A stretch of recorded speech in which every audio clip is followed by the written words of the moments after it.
जय हिंद दोस्तों, स्वागत है आपका आपके YouTube चैनल एड्यू ट्रेंच में। मैं हूं आपका होस्ट एंड दोस्त आयुष। आज के हमारे वीडियो का केस लॉ है Prafulla Kumar versus bank of Commerce Khulna 1947।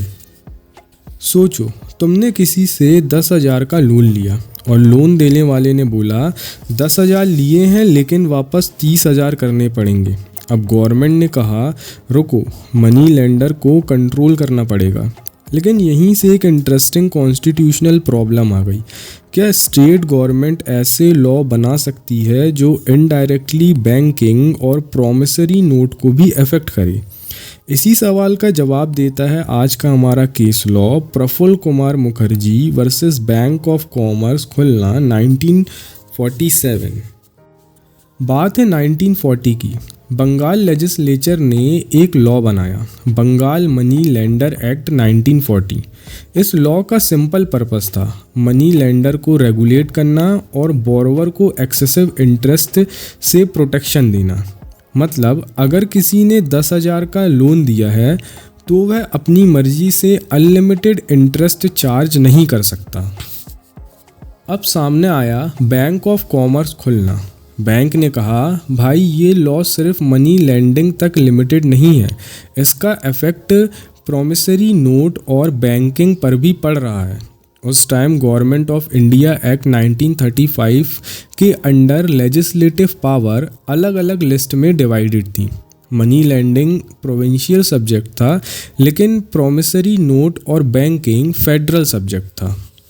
तो अब असली सवाल ये था क्या बंगाल लेजिस्लेटर ने अपनी लिमिट क्रॉस कर दी, क्योंकि उन्होंने मनी लेंडिंग पर लॉ बनाया था लेकिन उस लॉ का कुछ इफेक्ट फेडरल सब्जेक्ट पर भी पड़ रहा था।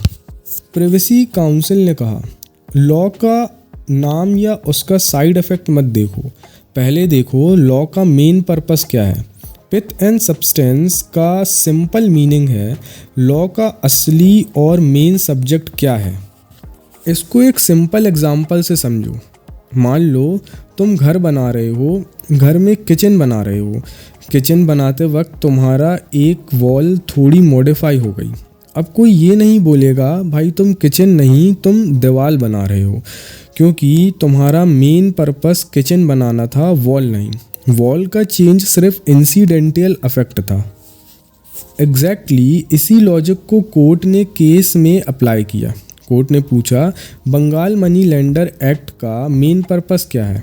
आंसर था मनी लेंडिंग को रेगुलेट करना। तो कोर्ट ने कहा अगर एक्ट का pith and substance money lending है और मनी लेंडिंग प्रोविंशियल लेजिस्लेचर के पावर में था तो एक्ट वैलिड है। अब क्वेश्चन था लेकिन सर इसका इफेक्ट बैंकिंग और प्रोमिसरी नोट पर भी पड़ रहा है।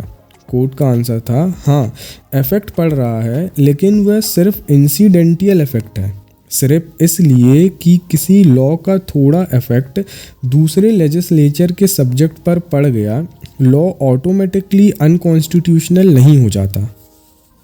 और इसी बेसिस पर प्राइवेसी काउंसिल ने बंगाल मनी लेंडर एक्ट 1940 को वैलिड माना। इस केस से जो इम्पोर्टेंट प्रिंसिपल निकला वह था अगर किसी लॉ का मेन सब्जेक्ट उस लेजिस्लेचर के पावर के अंदर है जिसने लॉ बनाया है तो सिर्फ इंसिडेंटल इफेक्ट के वजह से लॉ इनवैलिड नहीं होगा। मेन सब्जेक्ट देखो, साइड इफेक्ट नहीं। अगर ये केस एग्ज़ाम में आए तो बस 5 चीज़ें याद रखना। केस क्या था? Prafulla Kumar versus bank of commerce. Law क्या था? Bengal money lender act 1940। Main subject क्या था? Money lending.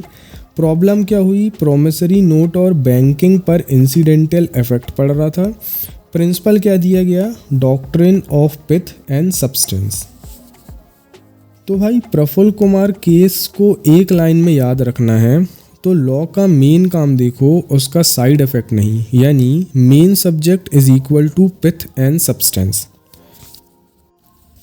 ये था आज का वीडियो पसंद आई तो वीडियो को लाइक करें, अपने दोस्तों के साथ शेयर करें, चैनल को सब्सक्राइब करें। मैं ऐसी ही वीडियो लाता रहूँगा। मिलते हैं अब अगले वीडियो में, जब तक के लिए जय हिंद।